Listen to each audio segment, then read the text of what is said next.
नमस्कार, आदाब, सत श्री अकाल, वेलकम, सुस्वागतम आप सभी लोगों का। क्लास स्टार्ट हो चुकी है और जल्दी से सारे के सारे लोग यहाँ पर मौजूद हो जाइए। Class is absolutely live. आप सभी लोगों का बहुत बहुत स्वागत, इस्तकबाल, अभिनंदन जी। क्लास स्टार्ट हो चुकी है दोस्तों, जल्दी से सारे के सारे लोग यहाँ पर मौजूद हो जाएंगे। और जैसा कि आप जानते हैं कि लास्ट क्लास में हम लोग एंशियंट इंडिया या प्राचीन भारत के बारे में बात कर रहे थे, और जिसमें हम लोगों ने शुरुआत की थी सबसे पहले प्री हिस्टोरिक पीरियड यानी कि प्रागैतिहासिक काल से, जिसमें हमने स्टोन एज, चालकोलिथिक एज और मेटल एज के बारे में बात की थी। उसके बाद आप अच्छी तरीके से जानते हैं कि हम लोगों ने प्रोटो हिस्टोरिक पीरियड के बारे में बात की, जिसमें हमने इंडस वैली सिविलाइजेशन या हड़प्पन सिविलाइजेशन के बारे में बात की थी, which is considered as first civilisation of Indian subcontinent. और फिर उसके बाद लास्ट क्लास में हम लोगों ने बात की थी वैदिक पीरियड या वैदिक काल के बारे में। और आप जानते हैं कि 1500 ईसा पूर्व से लेकर 600 ईसा पूर्व तक का जो पीरियड है दैट इज नोन एज वैदिक पीरियड, जिसमें देश की दूसरी सिविलाइजेशन की शुरुआत होती है, जो कि एक रूरल सिविलाइजेशन या आप कह सकते हैं जो कि एक ग्रामीण सभ्यता कहलाती है, विच इज नोन एज वैदिक सिविलाइजेशन, या जिसे हम वैदिक सभ्यता के नाम से जानते हैं। तो चलिए, इसके बाद कहानी पहुंचती है 600 बीसी तक या 600 ईसा पूर्व तक। तो आज हम बात करेंगे सबसे पहले अबाउट 16 महाजनपदास ऑफ 600 बीसी, यानी कि 600 ईसा पूर्व के 16 महाजनपदों के बारे में। बेसिकली वैदिक काल में जो लोगों की सबसे छोटी इकाई हुआ करती थी या लोगों का जो समूह हुआ करता था उसे जन कहा जाता था।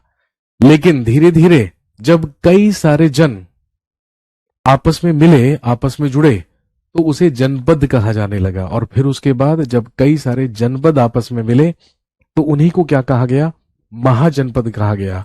और ध्यान रखेंगे, कुछ बौद्ध ग्रंथ और जैन ग्रंथों से हमें यह जानकारी मिली है कि ईसा के जन्म से लगभग 600 साल पहले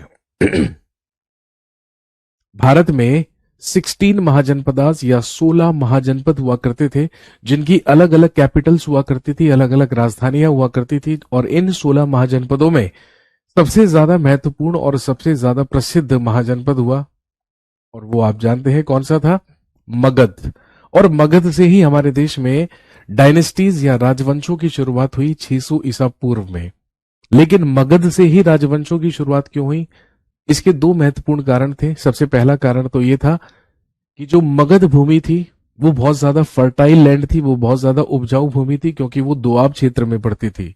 और दूसरा रीजन ये था कि लोहे के जो हमें रिजर्व्स मिले थे वो ज्यादातर मगध और मगध के क्षेत्र में ही मिले थे। यही कारण है कि मगध से ही राजवंशों की शुरुआत हुई। और जहां मगध से राजवंशों की शुरुआत 600 ईसा पूर्व में हुई, वहीं दूसरी तरफ 600 ईसा पूर्व में मगध में ही या मगध से ही भारत में एक धार्मिक आंदोलन हुआ, एक रिलीजियस मूवमेंट हुआ, जिसके तहत दो धर्मों की स्थापना हुई, एक जैनिज्म और एक बुद्धिज्म, यानी कि जैन धर्म और एक बौद्ध धर्म। तो कहने का मतलब, आज हमें बात करनी है सबसे पहले 16 महाजनपदों के बारे में। कैसे हो सर जी? मौज में हो? भाई बिल्कुल मौज में है। तुम्हारे रहते हुए मौज कभी खत्म हो सकती है, ये बताइए। ठीक है, अब हो गया यकीन कि क्लास लाइव है? अब यकीन हो गया है तो उस बात पे ध्यान दीजिए जो बात आपको समझाई जा रही है। ठीक है, आपको यही तो पता करना था ना कि क्लास लाइव है या नहीं है। क्लास पूरी तरीके से लाइव है अब, है ना? अब यहां पर पूरी तरीके से ध्यान दीजिए, क्लास इज एब्सोल्युटली लाइव। ठीक है भाई। हाँ, तो मैंने कहा कि जब लोहे का आविष्कार भारत में लगभग 1000 ईसा पूर्व में हुआ, जिसके अवशेष या जिसके रिमेन्स हमें सबसे पहले उत्तर प्रदेश के एटा जिले के अतरंजी खेड़ा नामक स्थान से प्राप्त हुए। तो वही अतरंजी खेड़ा से जब हमें लोहे के एविडेंसेस मिले या जब हमें लोहे की खोज हुई, तो उसके बाद कृषि करने के लिए जिन टूल्स का इस्तेमाल किया जा रहा था या जिन उपकरणों का इस्तेमाल किया जा रहा था, तो ध्यान रखेंगे अब वो मुख्य रूप से किसके बनने लगे? लोहे के बनने लगे। तो एक तरफ तो हमारे समाज में, हमारी सोसाइटी में अर्बनाइजेशन शुरू हुआ या शहरीकरण शुरू हुआ, तो दूसरी तरफ हमारे देश में एक धार्मिक आंदोलन हुआ जिसका सबसे महत्वपूर्ण कारण यह था कि वो वर्ण व्यवस्था जो वैदिक काल में कर्म के आधार पर बनाई गई थी या कर्म आधारित थी, अब 600 ईसा पूर्व आते आते वो जन्म के आधार पर हो गई। अब ब्राह्मण का पुत्र ब्राह्मण, क्षत्रिय का पुत्र क्षत्रिय, वैश्य का पुत्र वैश्य और शूद्र का पुत्र शूद्र कहलाने लगा।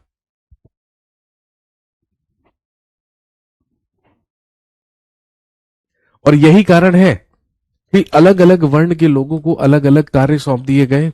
भाई ब्राह्मणों से कहा गया कि आपका कार्य है वेदों का ज्ञान प्राप्त करना, पढ़ाई लिखाई करना और जितने भी धार्मिक कर्मकांड है, जितने भी रिलीजियस सेरेमनीज हैं उनको कंडक्ट करना। इसके अलावा आप और कोई काम नहीं करेंगे। क्षत्रियों को काम सौंपा गया कि आप का काम होगा देश की रक्षा करना और बाहरी आक्रमणों से देश को बचाना।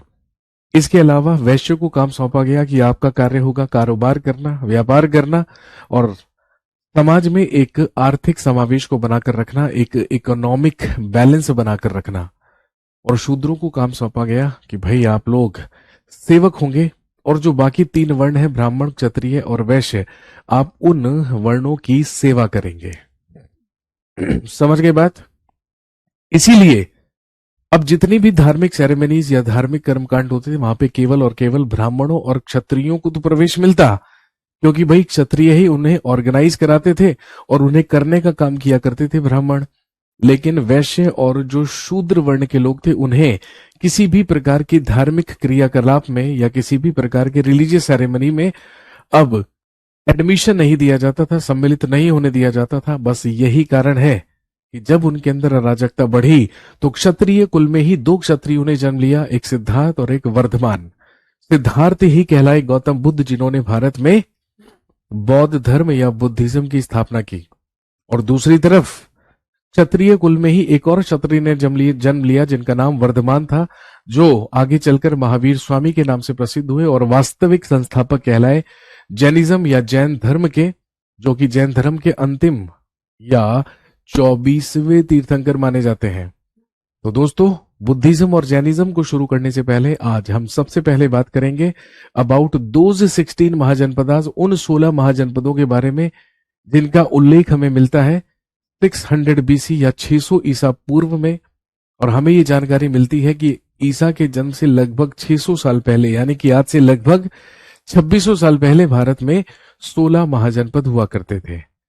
चलिए, वो 16 महाजनपद कौन कौन से थे, उनकी कैपिटल्स, राजधानियां कौन कौन सी थी, ये सारी की सारी बातें आपको याद रखनी है। तो सबसे पहले हेडिंग डाल लीजिए 16 महाजनपदास ऑफ 600 बीसी, क्योंकि हम बात कर रहे हैं कब की, 600 ईसा पूर्व की। तो आप हेडिंग डालेंगे 16 महाजनपदास ऑफ 600 बीसी, 600 ईसा पूर्व के 16 महाजनपद। और आप जानते हैं कि भाई अतीत के बारे में जानकारी के हमारे पास 2 प्रकार के सोर्सेज होते हैं, हमारे पास 2 प्रकार के स्रोत होते हैं, एक आर्कियोलॉजिकल सोर्सेज और एक लिटरेरी सोर्सेज। और ये जो 16 महाजनपद हैं इनके बारे में हमें जानकारी मिली है 2 लिटरेरी सोर्सेज से। और ध्यान रखेंगे इनके बारे में जानकारी की जो सोर्सेज हैं या जो स्रोत हैं वो क्या क्या है। सबसे पहला एक बुद्धिस्ट टेक्स्ट, सबसे पहला एक बौद्ध ग्रंथ, और ये जो बौद्ध ग्रंथ है ये कहलाता है अंगुत्तर निकाय। इसे अंगुत्तर निकाय कहा जाता है। इसे अंगुत्तर निकाय या अंगुत्तर निकाय कहा जाता है, जो कि एक बुद्धिस्ट टेक्स्ट है, जो कि एक बौद्ध ग्रंथ है। और अंगुत्तर निकाय में हमें लिखा हुआ मिलता है कि गौतम बुद्ध के जन्म से पहले या सिद्धार्थ के जन्म से पहले भारत में 16 महाजनपद हुआ करते थे। और दूसरा सोर्स जो कि एक जैन टेक्स्ट है, जो कि एक जैन ग्रंथ है, जो कहलाता है भगवती सूत्र। और ध्यान रखेंगे भगवती सूत्र से हमें यह जानकारी मिलती है कि महावीर स्वामी के जन्म से पहले या वर्धमान के जन्म से पहले भारत में 16 महाजनपद या 16 महाजनपदास हुआ करते थे। तो इन्हीं दोनों ग्रंथों के और इन्हीं दोनों सोर्सेस के आधार पर हमें 16 महाजनपदों के बारे में जानकारी मिली है, जो ईसा के जन्म से भी 600 साल पहले एग्जिस्ट किया करते थे। एक और इंपॉर्टेंट इंफॉर्मेशन मैं आपको बता देता हूं दोस्तों, आप अच्छी तरीके से जानते हैं लास्ट क्लास में हमने वैदिक पीरियड या वैदिक काल के बारे में पढ़ा था। तो आज सुबह 11 बजे, ठीक 11 बजे, मैं career will SSC 2025 YouTube channel पर आने वाला हूं आप लोगों के लिए प्रैक्टिस लेकर, जिसमें हम वैदिक पीरियड, जैनिज्म और बुद्धिज्म से रिलेटेड क्वेश्चंस क्या करेंगे, डिस्कस करेंगे। मैंने आपको पहले भी बताया था, ठीक है। रोज सुबह 11 बजे आपको करियर विल एसएससी या हाँ career will SSC 2025 YouTube channel पर जुड़ना है मेरे साथ, जिसमें मैं प्रैक्टिस करा रहा हूं। इसके अलावा आपको मेरे यूट्यूब चैनल अभिषेक सुमन जीएस में भी जुड़ना है, क्योंकि वहां पर भी आपको कई सारी रिवीजन वीडियोस मिलेंगी और वहां पर भी अब मैं लाइव जो क्वेश्चंस की सीरीज है वो स्टार्ट करूंगा। मैं चाहता हूं कि आप 11 बजे जरूर जुड़े, ताकि जो भी आप पढ़ रहे हैं उसका साथ साथ आप रिवीजन करते चलें, साथ साथ आप प्रैक्टिस करते चलें, और आपको ये भी पता चल जाएगा, है ना, कि हम लोग कितना रिलेवेंटली चीजों को पढ़ रहे हैं और कितना एग्जाम पॉइंट ऑफ व्यू से हम चीजों को कवर कर रहे हैं। सर 11 बजे मैथ्स की क्लास है, कोई दिक्कत नहीं है बेटे। अगर आपकी 11 बजे मैथ्स की क्लास है तो आप मैथ्स की क्लास को अटेंड करने के बाद, ठीक है, करियर विल के यूट्यूब चैनल पर जाकर उस प्रैक्टिस सेशन को अटेंड कर सकते हैं, जिसमें मैं केवल और केवल क्वेश्चंस की प्रैक्टिस करवाता हूं, केवल और केवल क्वेश्चंस करते हैं, ठीक है। चलिए स्टार्ट करते हैं और बात करते हैं 16 महाजनपदों के बारे में। हम बात करते हैं 16 महाजनपदों के बारे में। चलिए सबसे पहले लिखेंगे, सबसे पहला महाजनपद होता है अंग। सबसे पहला महाजनपद होता है अंग।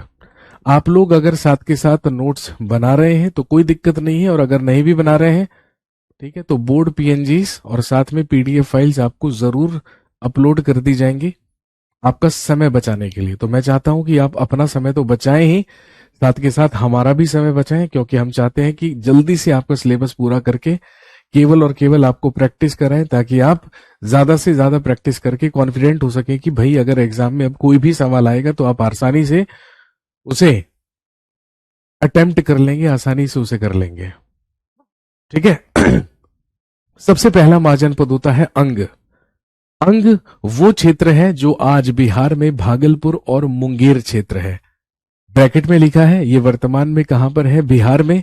और ध्यान रखेंगे, ईसा के जन्म से 600 साल पहले जो अंग महाजनपद हुआ करता था, उसकी कैपिटल, उसकी राजधानी चंपा या चंपा नगरी हुआ करती थी। तो सबसे पहला लिखेंगे अंग, और अंग की राजधानी लिखेंगे चंपा या चंपा नगरी। ये वर्तमान में कौन सा क्षेत्र है ये एग्जाम में नहीं पूछा जाता है। एग्जाम में डेफिनेटली आपको या तो महाजनपद देकर उसकी कैपिटल का नाम पूछेंगे, या फिर कैपिटल का नाम क्वेश्चन में देकर आपसे पूछेंगे कि ये किस महाजनपद की राजधानी हुआ करती थी। समझ गए बात। दूसरा महाजनपद लिखेंगे मगध। 16 महाजनपदों में सबसे ज्यादा शक्तिशाली, सबसे ज्यादा प्रसिद्ध, सबसे ज्यादा महत्वपूर्ण होता है मगध। अब ये मगध कौन सा क्षेत्र है भाई, जो आज बिहार की राजधानी पटना है और गया और शाहबाद जिले हैं, उसी क्षेत्र को क्या कहा जाता था, मगध कहा जाता था। और मगध से ही डायनेस्टीज या भारत में राजवंशों की शुरुआत हुई थी। मगध की सबसे पहली राजधानी राजगृही या गिरिव्रज हुआ करती थी। मगध की सबसे पहली कैपिटल, सबसे पहली राजधानी राजगृही या गिरिव्रज हुआ करती थी। और ध्यान रखेंगे, मगध की दूसरी राजधानी बनाई गई पाटलिपुत्र। और आप जानते हैं पाटलिपुत्र जो प्राचीन काल में पाटलिपुत्र कहलाता था, उसी को मध्यकाल में शेर शाह सूरी के द्वारा नाम दिया गया पटना। तो आज जो बिहार की राजधानी पटना है, जो बिहार की राजधानी पटना है, वही प्राचीन काल में पाटलिपुत्र कहलाती थी। हर्यक वंश के राजा उदयन के द्वारा गंगा और सोन नदी के संगम पर पाटलिपुत्र शहर की स्थापना की गई थी, जो कि मगध की दूसरी राजधानी बनी। इसके बाद अगला महाजनपद लिखेंगे काशी, जो आज उत्तर प्रदेश में वाराणसी और बनारस क्षेत्र है, वही क्या कहलाता था, काशी महाजनपद। और ध्यान रखेंगे वर्तमान में उत्तर प्रदेश में है, और काशी की ही राजधानी हुआ करती थी वाराणसी। काशी की राजधानी हुआ करती थी वाराणसी।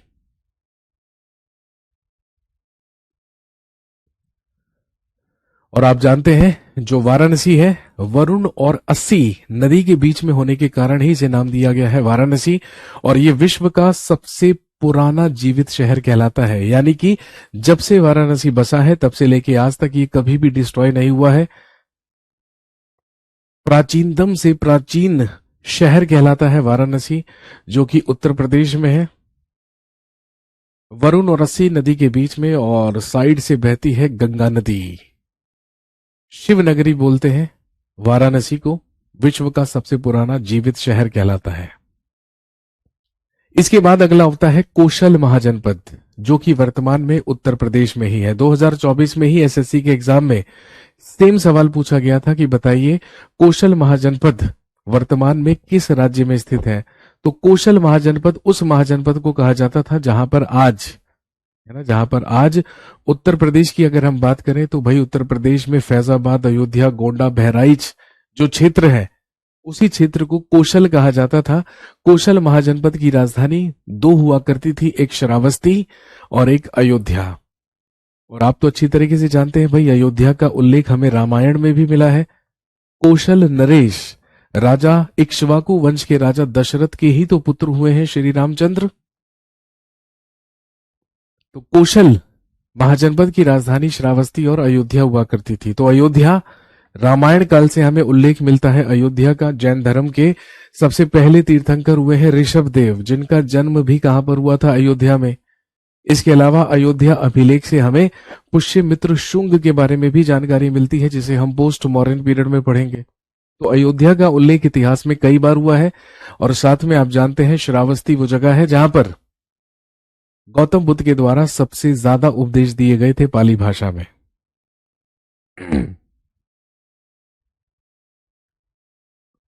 सर मैं नोट्स को लिखता हूं साथ में, बिकॉज मुझे हिंदी नहीं आता है, तो प्लीज सर अगर हो सके तो इंग्लिश में भी लिखा करना।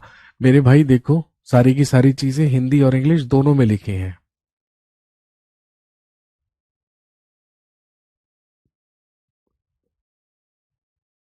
और रही बात, ठीक है, हर चीज को देख के लिखने की जरूरत नहीं है। ठीक है, काफी सारी चीजें ऐसी भी होती हैं। अब आप छोटे बच्चे तो है नहीं चौथी पांचवी क्लास के कि हर चीज को बोर्ड पर देख के लिखेंगे। तो मुझे ऐसा लगता है कि अगर मैं आपको कोई कॉन्सेप्ट समझा रहा हूं और वो आपको समझ में आ रहा है तो you can write that in your own words.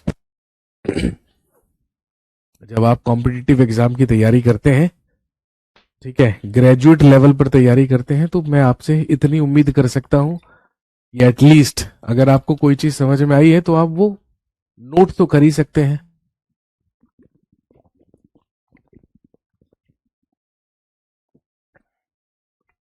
अगला महाजनपद है वत्स। अगला महाजनपद वत्स ये भी वर्तमान में उत्तर प्रदेश का प्रयागराज और मिर्जापुर क्षेत्र है। जो उत्तर प्रदेश में प्रयागराज जिला और मिर्जापुर है वही क्या कहलाता था, वत्स कहलाता था। और ध्यान रखेंगे वत्स की राजधानी हुआ करती थी कौशाम्बी। और आप जानते हैं कौशाम्बी भी वर्तमान में उत्तर प्रदेश में है। अगला महाजनपद चेदी। अगला महाजनपद चेदी जो कि वर्तमान में उत्तर प्रदेश का ही क्षेत्र है। ये बेसिकली उत्तर प्रदेश का जो बुंदेलखंड क्षेत्र है, वैसे तो आप जानते होंगे कि दक्षिणी उत्तर प्रदेश और उत्तरी मध्य प्रदेश के क्षेत्र को ही बुंदेलखंड कहा जाता है। इसकी राजधानी शुक्तिमती हुआ करती थी। इसके बाद कुरु महाजनपद जो कि वर्तमान में हरियाणा, दिल्ली और पश्चिमी उत्तर प्रदेश या मेरठ जिला जो है उत्तर प्रदेश में, वो क्षेत्र पूरा का पूरा कुरु कहलाता था। बेसिकली जो यहां पर लिखा है कुरु, ध्यान रखेंगे, वही वर्तमान में हरियाणा का कुरुक्षेत्र है। और कुरु की राजधानी हुआ करती थी इंद्रप्रस्थ, यानी कि दिल्ली का प्राचीनतम नाम ही क्या है, इंद्रप्रस्थ।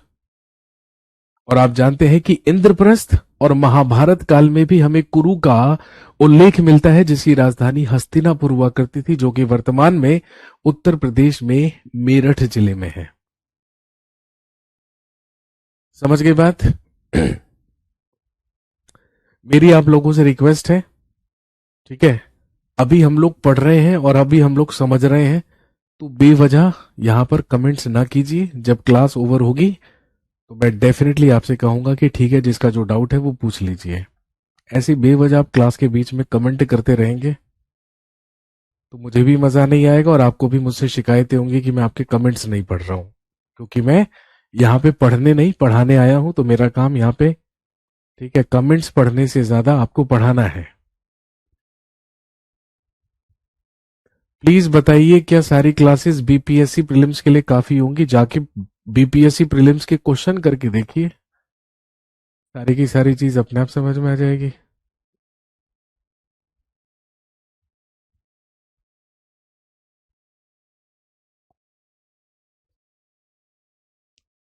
नेक्स्ट, अगला महाजनपद है पांचाल।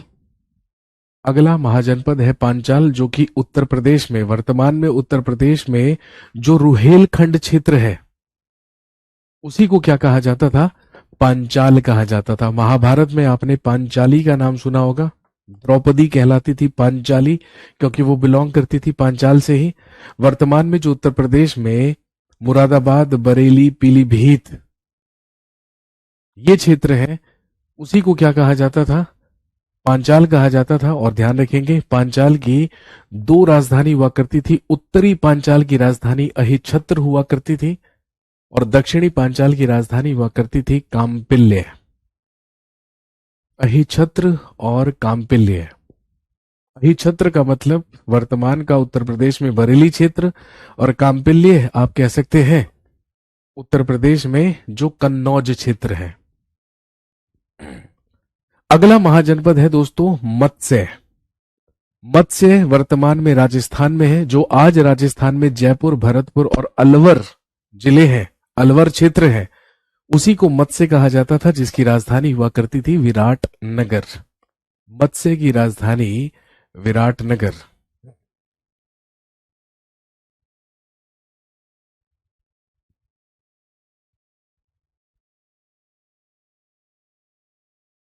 अगला महाजनपद होता है शूरसेन। और ध्यान रखेंगे, शूरसेन वो क्षेत्र है जो वर्तमान में उत्तर प्रदेश का ब्रिज मंडल है, यानी कि मथुरा और उसके आसपास का क्षेत्र। इसीलिए शूरसेन की राजधानी हुआ करती थी मथुरा। अगला महाजनपद अशमक। और दोस्तों ध्यान रखेंगे, तार बनाएंगे अशमक पे। जितने भी 16 महाजनपदों के बारे में हम बात कर रहे हैं वो सारे के सारे मुख्य रूप से उत्तरापथ, यानी कि नर्मदा नदी के उत्तर में ही बिलोंग किया करते थे, यानी कि उत्तर भारत में ही एग्जिस्ट किया करते थे। लेकिन एकमात्र महाजनपद अशमक, जो कि नर्मदा और गोदावरी नदी के बीच में एग्जिस्ट करता था, और आप जानते हैं कि नर्मदा नदी को क्रॉस करते ही वो उत्तर भारत नहीं बल्कि दक्षिण भारत यानी कि दक्षिणापथ कहलाता था। इसीलिए आप कह सकते हैं कि अशमक एकमात्र महाजनपद था जो कि उत्तर भारत में नहीं दक्षिण में एग्जिस्ट करता था। नर्मदा और गोदावरी नदी के बीच का क्षेत्र ही अशमक कहलाता था, जिसकी कैपिटल पोटन या पोटली हुआ करती थी। नेक्स्ट, अगला महाजनपद होता है अवंती। अगला महाजनपद होता है अवंती, जो कि वर्तमान में मध्य प्रदेश का क्षेत्र है। और ध्यान रखेंगे, अवंती की भी दो कैपिटल्स हुआ करती थी, दो राजधानियां हुआ करती थी। उत्तरी अवंती की राजधानी उज्जैनी या उज्जैन हुआ करती थी, और दक्षिणी अवंती की राजधानी कैपिटल हुआ करती थी माहिष्मती। जय माहिष्मती। माहिष्मती का नाम तो आपने सुना होगा, डेफिनेटली सुना होगा। अब आपको समझ में आ गया होगा कि एस.एस. राजा मौली को माहिष्मती साम्राज्य का कॉन्सेप्ट कहां से मिला। लीजिए भाई, यहां से मिला। इसके बाद अगला महाजनपद होता है गंधार। गांधारी का नाम आपने सुना होगा। गांधारी और मामा शकुनी महाभारत में ये गांधार से बिलोंग करते थे, इसीलिए वो गांधारी कहलाती थी। गांधार वर्तमान में पीओके क्षेत्र है, यानी कि वो क्षेत्र जो कि पाकिस्तान ऑक्यूपाइड कश्मीर कहलाता है, वही क्षेत्र गांधार कहलाता था, जिसकी राजधानी हुआ करती थी तक्षशिला। तक्षशिला का नाम आप एक बार और सुनेंगे जब भी आपसे सवाल पूछा जाएगा कि बताइए भारत के इतिहास की सबसे पुरानी यूनिवर्सिटी, सबसे प्राचीन विश्वविद्यालय कौन सा है, तो दैट इज तक्षशिला यूनिवर्सिटी। वो है तक्षशिला विश्वविद्यालय।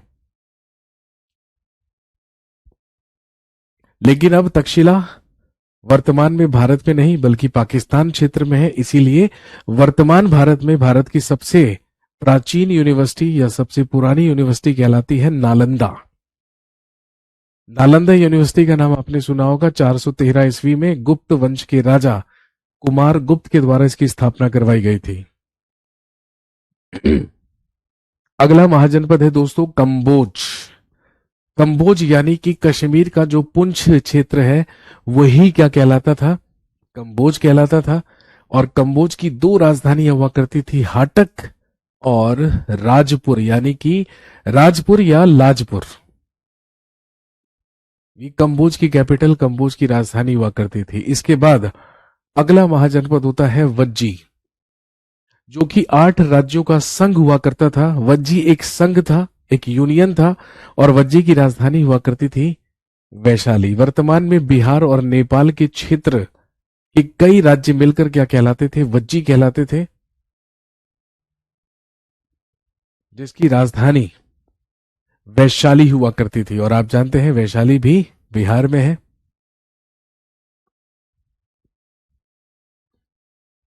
इसके बाद अगला होता है मल्ल महाजनपद। 16वां और आखिरी होता है मल्ल महाजनपद, जो कि वर्तमान में उत्तर प्रदेश का ही क्षेत्र है। और मल्ल की भी दो कैपिटल्स, दो राजधानियां हुआ करती थी, एक कुशीनगर और एक पावापुरी। दोनों इंपॉर्टेंट प्लेसेस हैं, दोनों महत्वपूर्ण स्थान हैं। इसलिए महत्वपूर्ण है क्योंकि, है ना, क्योंकि जब हम कुशीनगर की बात करते हैं, जब आपसे पूछा जाएगा कि बताइए गौतम बुद्ध की मृत्यु या महापरिनिर्वाण किस स्थान पर हुआ, दैट इज कुशीनगर। और जब आपसे पूछा जाएगा कि महावीर स्वामी की मृत्यु या महापरिनिर्वाण कहां पर हुआ, दैट इज पावापुरी। दोनों के दोनों ही मल्ल महाजनपद की राजधानी हुआ करती थी। एक बार एसएससी के एग्जाम में सवाल पूछा गया कि बताइए गौतम बुद्ध और महावीर स्वामी दोनों की मृत्यु एक ही स्थान पर हुई, वो स्थान कौन सा था। अब स्टूडेंट्स कंफ्यूज हो जाएंगे भाई, क्योंकि गौतम बुद्ध की मृत्यु कुशीनगर में हुई है और महावीर स्वामी की पावापुरी में, लेकिन दोनों के दोनों स्थान एक ही महाजनपद की राजधानी थी। ऑप्शन में दिया गया था मल्ल। गौतम बुद्ध और महावीर स्वामी दोनों की मृत्यु कहां पर हुई, मल्ल में हुई। लेकिन एक बार यूपीपीसीएस के एग्जाम में, एक बार यूपीपीसीएस के एग्जाम में सवाल पूछा गया कि गौतम बुद्ध और महावीर स्वामी दोनों की मृत्यु एक ही स्थान पर हुई, बताइए वर्तमान में वो उत्तर प्रदेश का कौन सा जिला है। सवाल को और थोड़ा सा बेहतरीन बना दिया गया।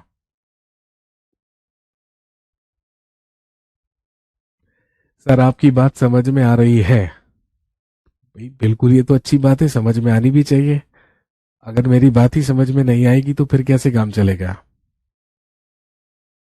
पूछा गया कि बताइए वर्तमान में उत्तर प्रदेश का कौन सा जिला है, तो आज जो उत्तर प्रदेश में देवरिया है वही क्षेत्र कभी क्या कहलाता था, मल्ल कहलाता था, जिसकी कुशीनगर में डेथ हुई थी गौतम बुद्ध की और पावापुरी में डेथ हुई थी महावीर स्वामी की। समझ गए बात, क्लियर हो गई बात एकदम। तो ये थे दोस्तों वो 16 महाजनपद जो कि 600 ईसा पूर्व, आज से लगभग 2600 साल पहले क्या किया करते थे, एग्जिस्ट किया करते थे। और 600 ईसा मसीह के और 600 और ईसा मसीह के जन्म से 600 साल पहले ही हमारे देश में एक धार्मिक आंदोलन हुआ, एक रिलीजियस मूवमेंट हुआ।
और उसी रिलीजियस मूवमेंट या धार्मिक आंदोलन के तहत दो धर्मों की स्थापना हुई, एक जैन धर्म और एक बौद्ध धर्म। तो चलिए बात करते हैं सबसे पहले जैनिज्म के बारे में। हेडिंग डाल लीजिए जैन धर्म।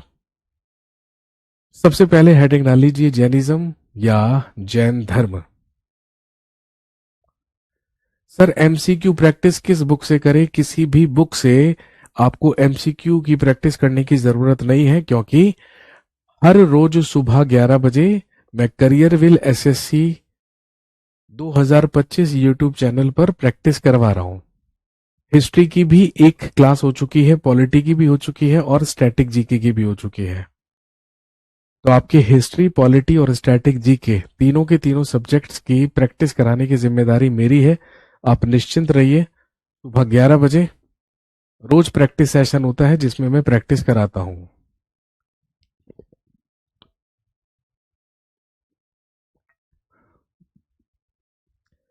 रही बात बुक की, आप कोई भी बुक रेफर कर सकते हैं, लेकिन प्रैक्टिस चाहे तो आप यूट्यूब पे आके भी कर सकते हैं। हाँ जी, हम बात कर रहे हैं जैनिज्म के बारे में, जैन धर्म के बारे में। और जैन मान्यताओं के अनुसार ऐसा माना गया है कि जैनिज्म में या जैन धर्म में 24 धर्मगुरु हुए हैं, और जिन्हें या 24 धर्मगुरुओं को क्या कहा जाता है? 24 तीर्थंकर कहा जाता है। 24 तीर्थंकरास या 24 तीर्थंकर।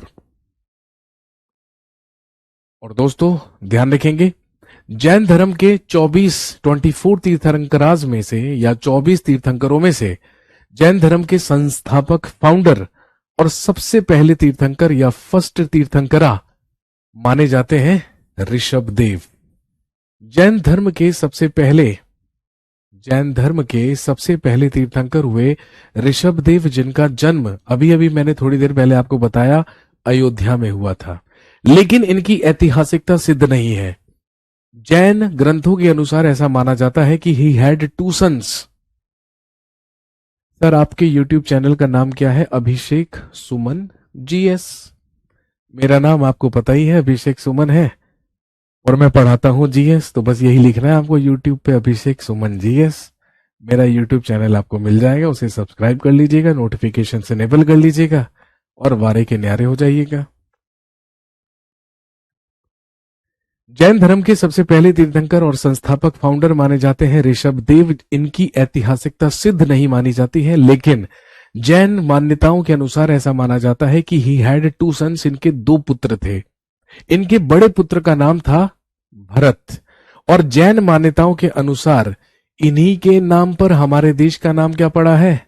भारतवर्ष। जैन मान्यताएं ऐसा मानती हैं, या जैनों मान्यताओं के अनुसार इन्हीं भरत के नाम पर हमारे देश का नाम क्या पड़ा है? भारतवर्ष पड़ा है।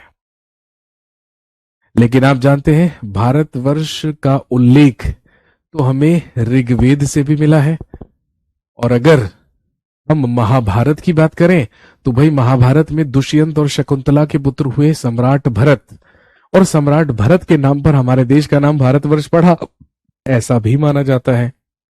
यानी कि हिंदू मान्यताएं कुछ और कहती हैं और जैन मान्यताएं कुछ और।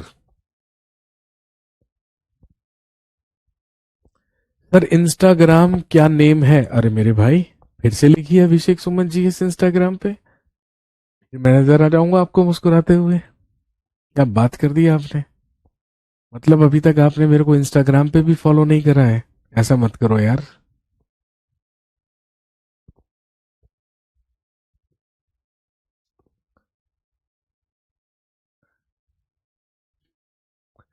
नोरा को तो बड़ी जल्दी कर लिया था भाई तूने फॉलो, मुझे भी कर ले हैं।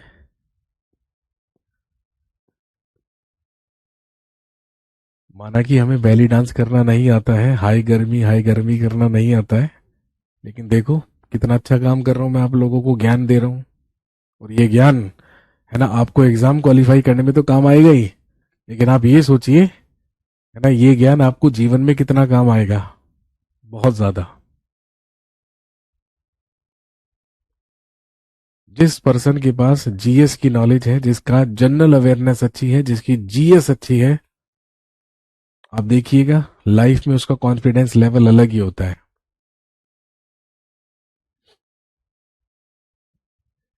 हाँ जी। तो तो ऐसा माना गया कि ऋषभदेव के ही पुत्र भरत के नाम पर हमारे देश का नाम क्या पड़ा है? भारत वर्ष पड़ा है। सर टेलीग्राम नेम, अरे भाई कितनी बार कहें अभिषेक सुमन जी एस, जहां पर भी ढूंढेंगे है ना अभिषेक सुमन जीएस के नाम से ही पाएंगे। चाहे इंस्टा पे ढूंढिए, चाहे यूट्यूब पे ढूंढिए, चाहे टेलीग्राम पे ढूंढिए, है ना। मैं तो अपनी गाड़ी के पीछे भी बड़ा बड़ा लिखवाने वाला हूँ अभिषेक सुमन जीएस, है ना। क्या रखा है गाड़ियों के पीछे? सरपंच लिखवाने में, नंबरदार लिखवाने में, है ना। क्या रखा है इन सब बातों में? गाड़ी के पीछे लिखवाएंगे अभिषेक सुमन जीएस, नहीं? हाँ जी। जैन मान्यताओं के ही अनुसार ऋषभदेव के दूसरे पुत्र माने जाते हैं गोमटेश्वर या गोमतेश्वर, और ऐसा माना जाता है कि इनकी भुजाओं में 200 हाथियों का बल था, इसीलिए गोमटेश्वर को ही क्या कहा जाता है? बाहुबली कहा जाता है। अब आप समझ गए एस राजा मौली को जब मूवी बनानी थी तो ये बाहुबली नाम कहां से आया? कर्नाटक के कर्नाटक के श्रवण बेलगोला में गोमटेश्वर की मूर्ति है जो कि बेहद प्रसिद्ध है। वही गोमटेश्वर, है ना, वही गोमटेश्वर ही क्या कहलाते हैं? बाहुबली कहलाते हैं।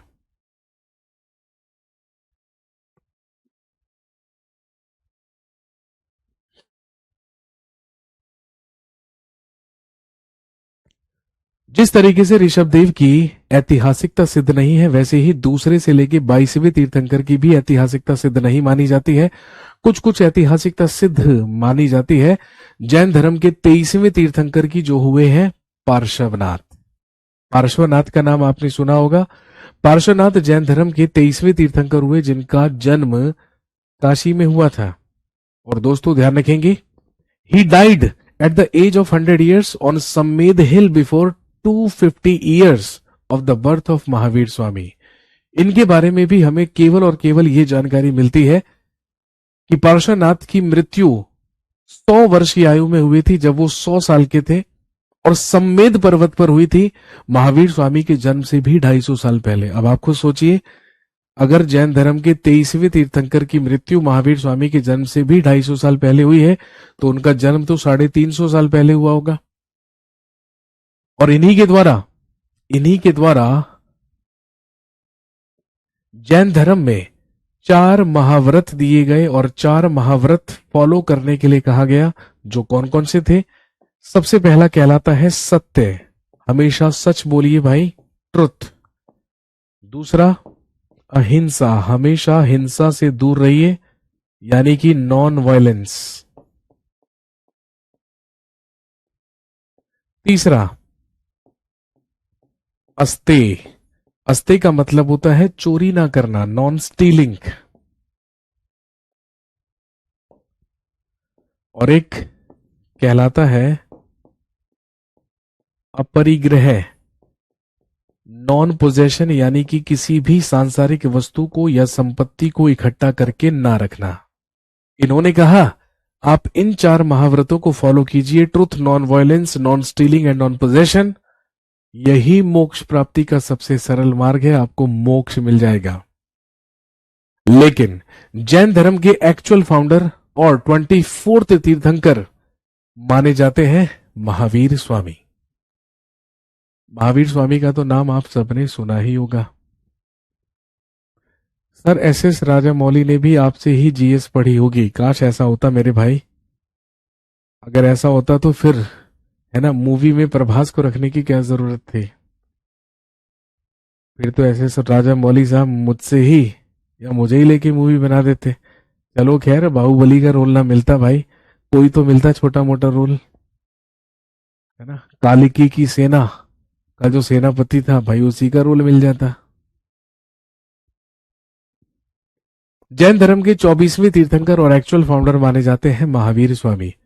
दोस्तों महावीर स्वामी का जन्म 540 BC यानी कि ईसा के जन्म से 540 साल पहले वैशाली के कुंडग्राम में हुआ था।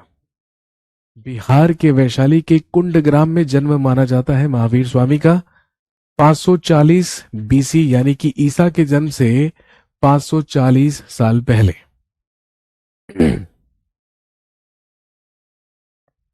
When he was 30 years old, भाई इनके पिता का नाम सिद्धार्थ था जो कि ज्ञात्रक कुल के हुआ करते थे, और ध्यान रखेंगे इनकी माता का नाम त्रिशला था जो कि लिच्छवी वंश की हुआ करती थी। इनका विवाह यशोदा नामक कन्या से हुआ था और उन्हीं से महावीर स्वामी या वर्धमान, इनके बचपन का नाम वर्धमान था, तो इनका विवाह यशोदा नामक कन्या से हुआ, राजकुमारी से हुआ, जिससे इनकी एक पुत्री हुई जिनका नाम अणोजा या प्रिय दर्शना था। और ध्यान रखेंगे महावीर स्वामी के ही दामाद यानी कि इनकी पुत्री अणोजा के ही पति हुआ करते थे जमाली, जो कि महावीर स्वामी के सबसे पहले शिष्य बने थे, सबसे पहले डिसाइपल बने थे। जब वर्धमान की आयु 30 वर्ष थी तो इन्होंने अपने बड़े भाई नंदीवर्धन से आज्ञा लेकर गृह त्याग किया। ही डिपार्टेड फ्रॉम हिज होम, और ये निकल पड़े एनलाइटमेंट या महाज्ञान प्राप्ति की तलाश में।